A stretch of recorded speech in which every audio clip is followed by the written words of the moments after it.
Hey guys, my name is Ashley Henson and I want to take you through our store here at Penn Square, Upward VR.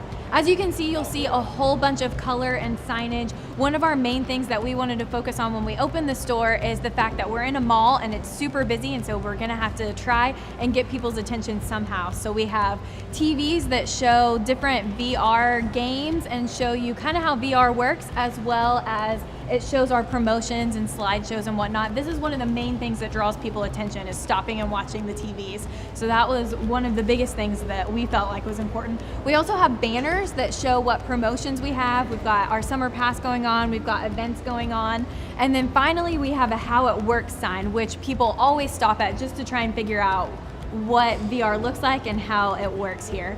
A couple other things to note is our welcome desk. So we always have someone sitting at the welcome desk here. They're able to greet you, ask you if you have any questions. This is where people check in, so we'll do all of our cash, credit card, all of that stuff. This is where they'll pay, and it's also where we have our springboard monitor. So when people book online, we're able to just hit check in, or if they walk in, we're able to hit plus booking and start them up. So this is where all that magic happens.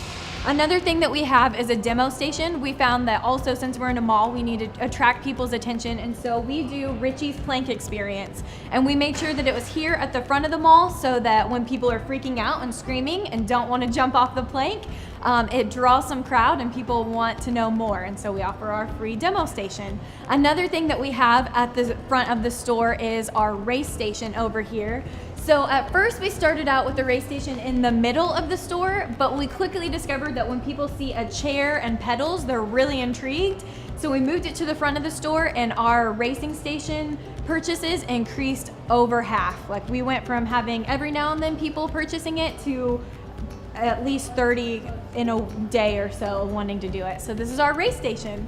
Then once someone purchases time, we have different stations that they can go into. We've got our walk around single stations. So like station 6 here is, we usually only put up to 2 people in this and they can trade headsets. So this is what their stations look like. And then we also have group stations, and these are certainly the most popular. Our group stations have futons and couches so that people can just hang out. And also, if you notice, we have TVs. And so anyone that's here hanging out, or that if they're sharing a headset, they're able to watch and see what the person's doing and how they're playing. Also, if you notice, there's tons of signage, but one of the main things that captures people's eyes is we have game banners all throughout here. So when people come in and ask questions and they ask what kind of games we have, we always invite them, hey, you're welcome to walk around, read the banners, check out the signs, because then it gets them in and walking around and even more intrigued. We also, in each station, have these rules, what the VR controllers look like, how the different types of games. We have beginner games, intermediate, experience, and then we also have a little bit of a tutorial on how to exit out of a game, ask for help, stuff like that. So tons of signage. We found that when people are sitting here, sometimes they're on their phone, but most of the time they're trying to read anything and everything they can, especially since we use colors that draw them in. So these are our group stations, our single station. One other type of station we have is an individual standing only station. Right now we've got 4 back here, and these are all set up so that it's standing only.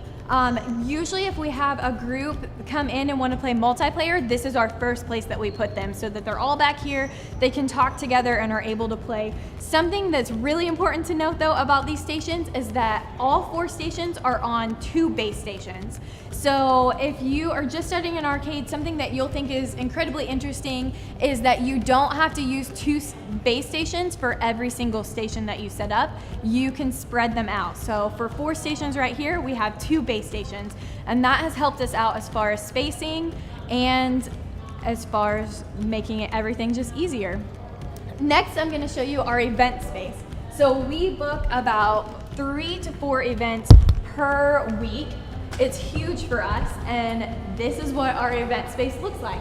So people are able to come in here, they have this whole space. We've got a table, we can usually fit up to 30 people, but we've even had an event of 50 people in here. And then we also have our buffet area where they can set presents up and do gifts and all of that. And I would say the events are probably one of the most important things that we do here at Upward VR, specifically because once you book an event, then that anywhere from 9 to 50 kids that are all gonna be in here, and when their parents come and pick us up, they're intrigued too. And so we found that once we book one event, we usually get at least 2 to 3 referrals for other events. So events are really huge in our store, at least. Thank you for joining us. Again, my name is Ashley Henson, and this is Upward VR.